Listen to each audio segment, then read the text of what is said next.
నిన్న మా మీద ప్రెస్ క్లబ్ లో ప్రెస్ మీట్ పెట్టిన మిత్రులకి సమాధానంగా చెప్పడం కోసం ఈరోజు ప్రెస్ మీట్ పెట్టడం జరిగింది.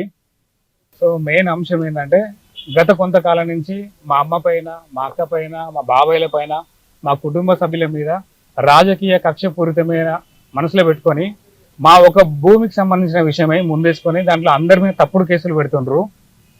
ఇది మాకు గత 1954 నుంచి మా హ్యాండ్ సిస్టర్ ప్రాపర్టీ. మేము ఎవరి దగ్గర నుంచి కొనలేదు, ఎవరి దగ్గర రాలేదు.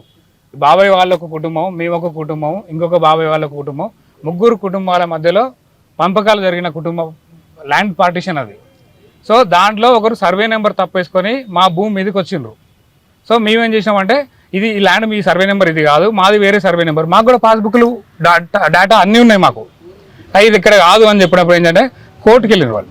కోర్టుకి వెళ్తే కోర్టు ఏం చేసిందంటే, మీ సర్వే నెంబర్ వేరు, మీ పాస్బుక్లు వేరు, దయచేసి మీరు కమిషన్ అడ్వకేట్ని అపాయింట్ చేసుకోండి అంటే కోర్టే సర్వే చేయిస్తుంది.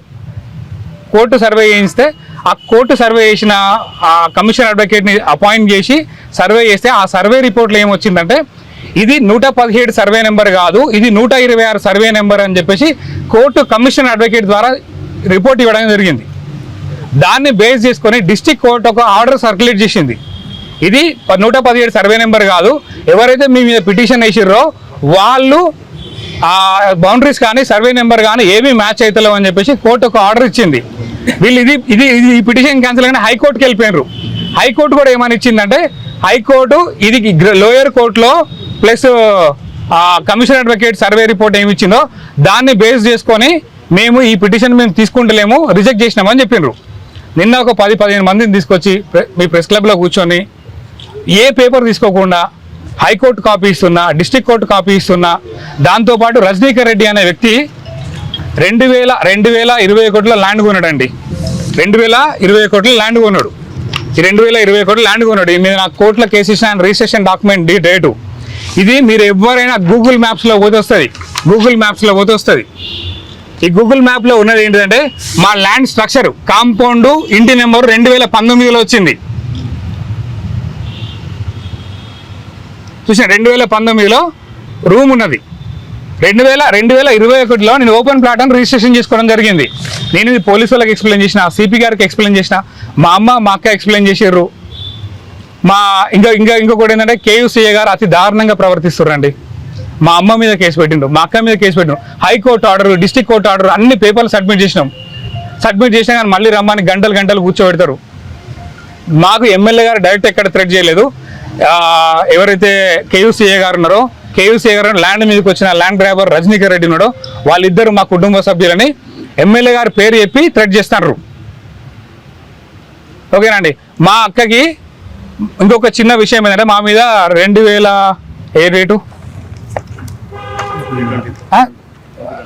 2024 నవంబర్ సెప్టెంబర్ 2 రోజున మేము ఎఫ్ఐఆర్ బుక్ చేసినాం. ఏమైనా ఎఫ్ఐఆర్ బుక్ చేసినాం, మా compound house number house room ఉన్న హౌస్ గూలగొట్టారు. ఇప్పుడు ఒకవేళ రూమ్ గూలగొట్టాలి అంటే గవర్నమెంట్లో ఉన్న వాళ్ళు కావచ్చు, ఎవరైనా కావచ్చు, ఆ కోర్టు నుంచి ఆర్డర్ తెచ్చో, మున్సిపాలిటీ నుంచి డిస్మాండల్ ఆర్డర్ తెచ్చో కూలగొట్టాలి. అంతేనండి న్యాయంగా? రాత్రిపూట వెళ్ళి కూలగొట్టారంటే ఎవరు ల్యాండ్ గ్రాబర్లు? మా ఇంటి నెంబర్ క్యాన్సిల్ చేయాలి కదా, కరెంటు మీటర్ ఉన్నది కదా, ఇవన్నీ క్యాన్సిల్ చేయాలన్నా వద్దా? ఇవన్నీ క్యాన్సిల్ చేసి లీగల్గా మా హౌస్ నెంబర్ని కానీ మా ప్రాపర్టీని కానీ గూలగొట్టండి. మేము ఎప్పుడు అబ్జెక్షన్ చేయం, మేము ల్యాండ్ గ్రాబర్ అయితే. ఆ తర్వాత మేము 2వ తారీఖు మా కాంపౌండ్ గూలగుందని కేసు వేస్తే సిఏ గారు, కేయూసీఏ గారు 4వ తారీఖు ఒక కేసు పెట్టారండి మా మీద. నేను, మా అమ్మ, మా అక్క, మా బాబయ్య ఇంకొక చనిపోయాక 4 సంవత్సరాల కింద చనిపోయిన మా మామయ్య కూడా వచ్చి కొట్టినట్టు అండి వాళ్ళని. I will provide the death certificate also. అయిపోయిన తర్వాత దాంట్లో 3 సాక్షులు ఉన్నారు. ఆ కంప్లైంట్లో ఉంటారు కదా, సాక్షులు ఉన్నారు. సాక్షులు ఏంటి? వాళ్ళు పెట్టిన పిటిషన్ల సాక్షులు. వినోద్, నరేంద్ర, రాకేష్, 3 సాక్షులు అండి. ఆ సాక్షులు కూడా నిన్న మా అమ్మ వాళ్ళతో, అక్క వాళ్ళతో తప్పుడు కేసులు పెట్టారని చెప్పి మహిళా కమిషన్లో కంప్లైంట్ ఇస్తే ఆ 3 సాక్షులు మహిళా కమిషన్ ఎదురుగా ప్రొడ్యూస్ అయ్యి, మేము అసలు అట్లాంటి ఇన్సిడెంట్ జరగలేదు, ఎవరు కొట్టలేదు, మమ్మల్ని సాక్షులుగా వాళ్ళ కంప్లైంట్లు ఎందుకు పెట్టినారో కూడా మాకు తెలియదు అని చెప్పారు. అంటే పోలీస్ వ్యవస్థ అనేది మాది కూలగొట్టిరు అంటే మా మీద తప్పుడు కేసులు పెడతారా అండి? కేయూసీఏ గారు నేను ఫోన్ చేస్తా, సార్ సైట్లో ఎవరో 10 మంది సీసీ కెమెరాలో కనబడుతుంది సార్ అంటే, సార్ రంజిత్ ఒకసారి అక్కడికి ఎవరైనా పోయి 100 డైల్ చేయమంటే, మా సిస్టర్ ఉన్నదండి, మా అక్కయ్య ఉన్నది, మా అక్కయ్య అక్కడికి వెళ్ళి 100 డైల్ ఫోన్ చేయమంటారా సార్ అని ఫోన్ చేస్తా. కాల్ రికార్డ్స్ ఉన్నాయి నా దగ్గర. మా అక్కయ్యని పంపించాను, సీఏ గారికి ఇన్ఫార్మ్ చేసి మా అక్కయ్యని పంపించిన. మా అక్కయ్యని పంపిస్తే అక్కడికి వచ్చిన వాళ్ళు అబ్యూస్గా లాంగ్వేజ్ మాట్లాడతారు. ఒక ఆర్ఐ గారు ఇన్స్పెక్షన్కి వస్తే ఆర్ఐని క్వశ్చన్ చేయాలా వద్దా? ఒక ఇంటి నెంబరు, ఒక ప్రిమిసెస్ ఉన్న కాంపౌండ్కి వస్తే క్వశ్చన్ చేయాలా వద్దా అని మీరే చెప్పండి. వితౌట్ నోటీస్ ఎందుకు వచ్చిరని క్వశ్చన్ చేసిరు. ఏం అబ్యూస్ లాంగ్వేజ్ లేదు. టోటల్ సీసీ ఫుటేజ్ ఉన్నాయి, కెమెరా ఉన్నాయి, రికార్డ్స్ ఉన్నాయి మొత్తం. మా అక్క పోయి అబ్యూస్ లాంగ్వేజ్ చేసినని కంప్లైంట్ ఇస్తాను పోతే ఈ సిఏ గారు ఎస్ఐ గారు ఎవరు లేరని సాయంత్రం 5 గంటలకు రండి అని చెప్తారు. సాయంత్రం 5 గంటలకు పోలీస్ స్టేషన్ పోతే కంప్లైంట్ తీసుకోరు. మళ్ళీ నెక్స్ట్ డే మళ్ళీ 100 డైల్ ఫోన్ చేస్తుంది. ఫస్ట్ 100 డైల్ అక్కడ పోయి 100 డైల్ ఫోన్ చేసి సెకండ్ డే కూడా పోయి మళ్ళీ 100 డైల్ ఫోన్ చేస్తుంది. 100 డైల్ ఫోన్ చేసిన తర్వాత అప్పుడు పిటిషన్ తీసుకున్నారు. ఇప్పటివరకు ఎఫ్ఐఆర్ బుక్ చేయలేదు. కానీ మా అక్కని 100 డైల్ చేయమన్నది సిఏ గారే. 100 డైల్ చేసినాక జస్ట్ 1 అవర్లో మా అక్క పేరు మీద ఎఫ్ఐఆర్ బుక్ చేశారు. 100 డైల్ చేసిన ఆమె మీదనే ఎఫ్ఐఆర్ బుక్ చేశారు. ఇంకొకటి ఏంటంటే అక్కడ ఏం మాట్లాడిండ్రు పోలీసు వాళ్ళు, మా దగ్గర ప్రతి సాక్ష్యం ఉందండి. పోలీసు వాళ్ళ పరువు తీయొద్దని చెప్పి మేమేం చెప్పట్లేదు. పోలీసు వాళ్ళకి కామన్ మ్యాన్ మీద ట్రస్ట్ పోతుంది. ఆ స్టేషన్లో ఉన్న కానిస్టేబుల్ కానించి ఇది ఓన్లీ హరాస్మెంట్ అండి, మీరు లీగల్గా ఉన్నారు, మీకు కోర్టు పేపర్లనే ప్రతి పేపర్ ఉందని ప్రతి ఒక్కరు చెప్తుండ్రు. మీ ఉన్నతాధికారులు అవకాశం ఇస్తే ప్రతి సాక్ష్యం ఇస్తాం మేము.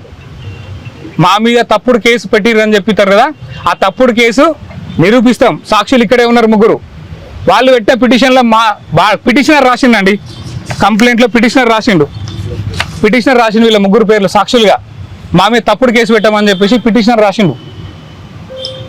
నాతో ఉన్నారని చెప్పి నా దగ్గర వాళ్ళు చెప్తే నమ్ముతారని చెప్పేసి నన్ను ఇరికియడం కోసము నా తరఫున రాపించారు వీళ్ళతోని. సాక్షులు ఎక్కడన్నా వాళ్ళు పెట్టిన కంప్లైంట్లో ఉన్న పిటిషన్లు ఎవరైనా తప్పు చెప్తారా అండి? ఒకవేళ వీళ్ళు తప్పుడు సాక్ష్యం ఇంకొకటి ఇష్యూ దీనిలో తప్పుడు వినోద్ అనే అబ్బాయి తప్పుడు సాక్ష్యం చెప్పలేదని రెండో కేసులో మొన్న 100 డైల్ కాల్ చేసింది మా సిస్టరు. 100 డైల్ చేసిన కాల్లో వీడిని ఏమని పెట్టిరు. మా అక్కని సైట్ మీద తీసుకుపోయినారు. మా అక్క వినోద్ తప్ప ఎవరు లేరు అక్కడ. మొత్తం సీసీ ఫుటేజ్ వాళ్ళు 10 మంది వచ్చిండ్రు. ఇంటి నెంబర్ అయితే మున్సిపల్ ఇంటి నెంబర్ క్యాన్సిల్ చేయాలి కండి. మా తప్పు అయితే మేము ల్యాండ్ గ్రాబర్ అయితే అర్ధరాత్రి గుల కొట్టినోడు ల్యాండ్ గ్రాబరా, మేము ల్యాండ్ గ్రాబరా?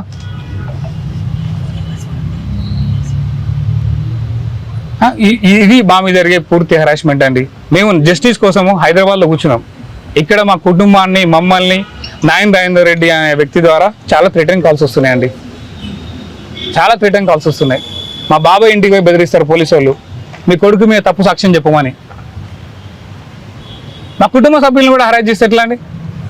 ఒకటి మన భారతదేశంలో రాజులు చంపుకున్నప్పుడు కూడా కుటుంబ సభ్యులను ఎవరు హింసించలే అండి, ఎవరు హింసించలే. మా అక్క మీద కేసు పెట్టడం ఏందండి? చెప్పండి, మీరే న్యాయం చెప్పండి. 100 డైల్ ఏమన్నా సిఏకి ప్రొటెక్షన్ లేకపోతే సిఏ ప్లాన్ చేసి ఇరికిస్తే ఎవరు బాధ్యులు? సమాజంలో ఎవరికి చెప్పుకోవాలి? ప్రెస్ క్లబ్ పోతే అనొద్దు కానీ సరిగ్గా దాని టాపిక్ వదిలేయండి. న్యాయం ఎవరిని అడగాలి చెప్పండి? సిఏ గారే 100 డైల్ చేయమంటాడు. కాల్ రికార్డు ఉంది నా దగ్గర, 100 డైల్ చేయమని. మీరు అక్కడ పోయి 100 డైల్ చేయమంటాడు. మరి సిఏ గారు అమ్మాయికి ప్రొటెక్షన్ ఇవ్వచ్చు కదా. ఫోన్ చేస్తే మీ సిస్టర్ ఎందుకు పోతాను, నేను పోతా అని చెప్పొచ్చు కదా, మా స్టేషన్ నుంచి పోతా అని చెప్పొచ్చు కదా. అంటే ప్రీ ప్లాన్డ్గా మమ్మల్ని అక్కడ పంపించి కేసులు ఇరికించే ప్రయత్నము. మా అక్క ఈజే చదువుకున్న అమ్మాయి, కన్సల్టెన్సీ రన్ చేసుకుంటుంది, ఈ జిఆర్ఈ టోఫిల్ ట్రైనింగ్ ఇస్తుంది. ఆమె పరిస్థితి ఇదంటే చదువు రాలన్న పరిస్థితి ఏంటండి? పోలీస్ స్టేషన్ వెళ్ళిన పరిస్థితి. రాజకీయాల విభేదాలు ఉండొచ్చండి. ఒకరు బీజేపీలో ఎరుగుతారు, ఒకరు టీఆర్ఎస్, కాంగ్రెస్ ఎరుగుతారు, రకరకాల పార్టీలు ఎరుగుతారు. రేపు పొద్దున వాళ్ళ అమ్మల్ని అక్కల మీద కేసులు పెట్టమని చెప్తారా అండి? ఎంతవరకు న్యాయం అండి?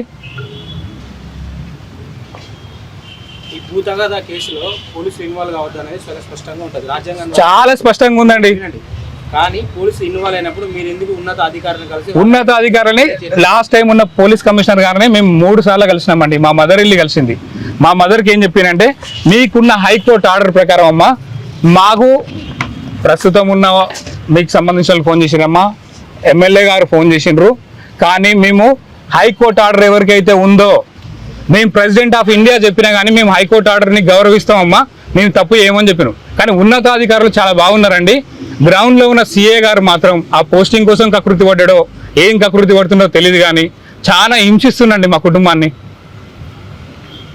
1983లో 30 మందిని 3 గుంటలు కొన్నాం అక్కడ. ఆ తర్వాత 2018 తర్వాత ఏదైతే సెకండ్ టైం టీఆర్ఎస్ ప్రభుత్వం ఏర్పడిన తర్వాత రంజిత్ రెడ్డి అనే వ్యక్తి ఆ సైట్ మీద నేను అందుకే అంటానండి, గూగుల్ మ్యాప్స్ తీసుకొచ్చిన నేను 30 మంది ఉన్నారు లేరో గూగుల్ మ్యాప్స్ నువ్వు ఎన్ని సంవత్సరాలు నీకు పోయినా కానీ గూగుల్ మ్యాప్స్లో ఇంటి నెంబర్ ఎప్పుడు వచ్చింది ఏం వచ్చింది అని అన్నీ ఉంటాయండి. రెండోదంటే మా మీద కేసు వేసింది వాస్తవము, ఇది కమిషనర్ అడ్వకేట్ సర్వే రిపోర్టు, మేము సొంతంగా సర్వే చేయించుకోలేదు. కోర్టు ఏమని చెప్పిందంటే మీరు 2 పార్టీలు కలిపి సర్వే చేసుకోండి, ఇది ఎవరి ల్యాండ్, మీరు సర్వే నెంబర్ వేరు మీకు పాస్బుక్ వేరుంది, మీ సర్వే నెంబర్ వేరు మీకు పాస్బుక్ వేరుంది, మీ ఇద్దరి మధ్యలో వివాదం కరెక్ట్ కాదు, మీరు పోయి తేల్చుకోండి అని చెప్పింది. అప్పుడు ఒక అడ్వకేట్, ఒక ఫోటోగ్రాఫర్, ఒక వీడియోగ్రాఫర్, బోత్ పార్టీస్ 2 పార్టీల మధ్యలో సర్వే జరిగింది. సర్వే జరిగినాక డిస్ట్రిక్ట్ కోర్టు మా మీద వేసిన ఇంజక్షన్ ఆర్డర్ పిటిషన్ మొత్తం క్యాన్సిల్ చేసింది. తర్వాత హైకోర్టుకి వెళ్ళిండ్రు, హైకోర్టు కాపీ కూడా మీ చేతిలో ఉంది, మీరు చదువుకోండి సార్, ఓకేనా. సర్వే నెంబరే తప్పు కాదు, వాళ్ళు కావాలని మమ్మల్ని హెరాస్ చేయడం కోసం మాత్రమే చేస్తుండ్రు. ఒక వివాదం చెప్పినప్పుడు ఒక పేపర్ ఎవిడెన్స్ అనేది ఇంపార్టెంట్ కదండి, పేపర్ సాక్ష్యం. కోర్టు అని ఎందుకున్నాండి నేను 2017లో మా ప్రభుత్వం నడిచింది, మేము కోర్టుకి ఎందుకు పోతామండి, కోర్టు నుంచి ఎందుకు తీసుకొచ్చుకుంటామండి. ఓన్లీ సీఏ గారు తప్పించుకోవడం కోసం మాత్రమే నిన్న ప్రెస్ మీట్ పెట్టించిండు. మా నుంచి ఖచ్చితంగా చెప్తున్నాం, న్యాయం జరిగే వరకు పోడతాం. ఇక్కడ జరగకపోతే ఢిల్లీలో ప్రెసిడెంట్ ఇండియా ముందు కూర్చుంటాం. ఎందుకంటే తప్పుడు కేసులు ఏంటంటే మా దగ్గర సాక్ష్యాలు ఉన్నాయి. పోలీసులు మా దగ్గర మా కాల్ కాన్ఫరెన్స్లో ఒప్పుకున్నారు మిమ్మల్ని హరాజ్ చేస్తున్నారు అని. నా మీద సీఏ గారు రౌడీ షీట్ ఓపెన్ చేస్తారండి. దేనికి ఓపెన్ చేస్తారండి? మా అక్క మీద రౌడీ షీట్ ఓపెన్ చేస్తారు, దేనికి ఓపెన్ చేస్తారండి? నిన్న కూడా గంజాయి డ్రగ్స్ అంటారు. నాకు రాజకీయాలంటే ఇంట్రెస్ట్ లేదండి. నేను ఓన్లీ టీఆర్ఎస్ సింపథైజర్ని, వినయ్ భాస్కర్ సింపథైజర్ని. ఈ రోజు ఆయన సింపథైజర్ని, నేను ఇంకొక 10 సంవత్సరాల వరకు సింపథైజర్ అని. కానీ ఏ రోజు నేను పదవి అడగలేదు, పోస్ట్ అడగలేదు. నాకు పాలిటిక్స్ అంటే లీస్ట్ ఇంట్రెస్ట్. అయినా మమ్మల్ని వేటాడి వేధిస్తుండ్రు. ఖచ్చితంగా కోర్టు ఉంటుందండి, జస్టిస్ ఉంటుంది, హ్యూమన్ కమిషన్ రైట్స్ ఉంటుంది. సాక్షులను పట్టుకొని పోతా ఖచ్చితంగా మేము పోరాడతాం. ఇప్పుడు మీ ఇంట్లో మీ ఆడవాళ్ళ మీద కేసు పెడితే ఎట్లా అండి? జర్నలిస్ట్గా మీరు ఏదైనా పార్టీకి సపోర్ట్ చేస్తారు, రేపు పొద్దున పుట్టే వాయిస్ తీసుకుంటారు, నా వాయిస్ తీసుకుంటారు, మీ ఆడవాళ్ళ మీద కేసు పెడితే తప్పు కదా అది? నన్ను అమ్మే పెట్టండి, కేసులు పెట్టండి. ఎందుకంటే వీళ్ళకి పెద్ద లీడర్ల మీద కేసులు అవుతున్నాయి ప్రభుత్వాలు మారినాక. నా మీద కేసు పెట్టడం తప్పలేదా? మా అమ్మ 60 సంవత్సరాలు 2 గంటలు పోలీస్ స్టేషన్లో కూర్చోబెడతాడు. మా అక్కని మొమ్మంటాడు, కేసు పెట్టమంటాడు. చదువుకున్న అమ్మాయి పరిస్థితి అదైతే చదువు రాని వాళ్ళ ఆడళ్ళ పరిస్థితి ఈ వరంగల్ డిస్టిక్లో పోలీస్ స్టేషన్ల పరిస్థితి ఏంటండి? ఏ సాక్ష్యం కావాలి? రాత్రి 9 గంటల 8 గంటలకు పోలీస్ స్టేషన్కి వచ్చినామంటే ఎవరు పోతారండి? మా అమ్మకు పోలీస్ స్టేషన్ తెలియదు, మా అమ్మకి రాజకీయాలు తెలియదు, మా బాబాయ్కి రాజకీయాలు తెలియదు, వ్యవసాయం చేసుకుంటారు వాళ్ళు. కాళ్ళు ఇరిగినప్పుడు ఇంటికి వచ్చి ఇంతకన్నా ముందు అబ్బాయి సీఏ గారు సీఏ గారు ఇంకో 2 సీఏలు వచ్చి ఎంక్వైరీ చేసుకొని పోయారు. ఈ కేసులో ఏం లేదని రిపోర్ట్ చేసుకున్నారు, పోయినారు. కోర్టు పేపర్లు చూసి సపరేట్గా ఉండుకున్నారు. కోర్టును అయితే గౌరవించాలి, కానీ పోలీసులు అంటే కోర్టుని గౌరవించాలా వద్దా? కోర్టుని గౌరవించాలా వద్దా అండి? చెప్పండి దయచేసి. మీకు ఏ రకమైన పేపర్ కావాలన్నా మేము ప్రొవైడ్ చేస్తాం. నేను ఏమని ఇచ్చిండు? నేను పోలీస్ స్టేషన్ పోయి 3 సార్లు పేపర్ సబ్మిట్ చేసిన, పోలీస్ కమిషనర్ ఆఫీస్కి పోయి 4 సార్లు పేపర్స్ ఇచ్చినాం. డీసీపీ మేడంని మా అమ్మ 5 సార్లు కలిసింది. సీసీ కెమెరాలను చెక్ చేయండి. అన్ని స్టేషన్లో సీసీ కెమెరా ఉంటాయి కదండి. నేను కూడా వెళ్ళిన, మొత్తం ఎక్స్ప్లెయిన్ చేసిన, కోర్టు పేపర్లు ఇచ్చిన, పేపర్ కాగితాలు ఇచ్చినాం. మా బాబాయ్ వెళ్ళిండు, మా అక్క వెళ్ళింది పోలీస్ స్టేషన్కి. ఏం లేదు, హింసించడం అండి ఇది. సివిల్ తగాదాలో పోలీసు వాళ్ళు ఇన్వాల్వ్ అయ్యి హింసించడం. మా లాంటి చదువుకున్న వాళ్ళ పరిస్థితి, అవగాహన ఉన్న వాళ్ళ పరిస్థితి, ఆడోళ్ళ పరిస్థితి, కుటుంబాల పరిస్థితి ఇట్లుంటే అమాయకులు చదువు రానులని నరకం చూపిస్తారండి వీళ్ళు. రంజిత్ గారు సూటిగా ఒకటే సమాధానం చెప్పారు. మీ మీద సీఐ గారికి ఏమైనా వ్యక్తిగతమైన ఏమి లేదండి. మరి ఎవరు చేస్తున్నారు దీని వెనుక ఎవరు ఉందనేది, రంజిత్ రెడ్డి మీద కేసు పెట్టాల్సిన అక్కర ఉన్నది, రంజిత్ రెడ్డిని టార్చర్ చేయాల్సిన అక్కర ఎవరికి ఉందన్నది వరంగల్ అందరికీ తెలుసండి. ఎవరికి ఉంది? రాజేందర్ రెడ్డి గారికి ఉన్నది. ఇంతకు మించి లేదు, రాజకీయ కక్ష అంతే. ఎందుకు అంటే అది స్పష్టంగా ఎట్లా చెప్పగలుగుతున్నా అంటే, సీఏ గారు ఎమ్మెల్యే గారికి మీ కొడుకు అరెస్ట్ చేసిండు, ఎమ్మెల్యే గారు ఎలక్షన్ అప్పుడు ఉల్టా పని చేసిండు, కాబట్టి మేము ఇదంతా చేస్తున్నామని సీఏ గారు మాత్రం స్పష్టంగా చెప్పిండ్రు. రెండోది ఏంటంటే, ఎవరైతే ల్యాండ్ గ్రాబర్ రజనీకర్ రెడ్డి చెప్పినా కదా మీకు, ఆ ల్యాండ్ గ్రాబర్ రజనీకర్ రెడ్డి కూడా అదే మాట చెప్పిండు. మీ ప్రభుత్వం పోయింది, మీది పోయింది, మా రాజ్యం ఇది, మేము ఏమన్నా చేస్తామన్నాడు. అదే మా దగ్గర కోర్టు పేపర్ ఉందని చెప్పినాం, కోర్టు పేపర్ ఉన్నా పని చేయదని చెప్పిండు. కోర్టు పేపర్ ఉన్నా పనిచేయదు. 2021లో 2021 రిజిస్ట్రేషన్ తీసుకున్నాం. 2000 సంవత్సరంది మా హౌస్ నెంబరు స్ట్రక్చర్ ఉన్న గూగుల్ మ్యాప్ మీరు ఎవరైనా గూగుల్లో కొట్టి చూసుకోవచ్చు. గూగుల్ మ్యాప్లో అయితే నేను మారను కదా, నాకు మార్చేది ఉందండి.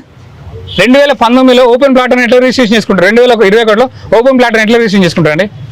వాడు ల్యాండ్ గ్రాబర్ కాదంట. నలుగురిని కూర్చోబెట్టి పెట్టంగానే నా మీ అభియోగాలు ముప్పంగానే మేము దుర్మార్గులు అయిపోతాం అండి.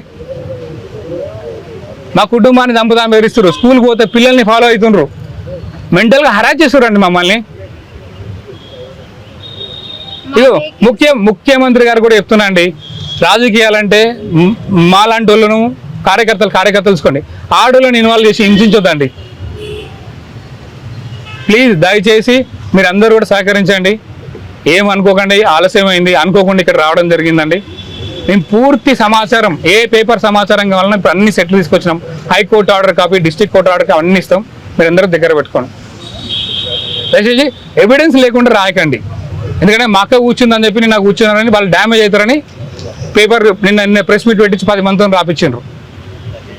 ఇవాళ ఈ ప్రెస్ మీట్ జరగకుండా సీఏ గారు బాగా ప్రయత్నం చేశారు, ఆ సమాచారం కూడా ఉంది మా దగ్గర.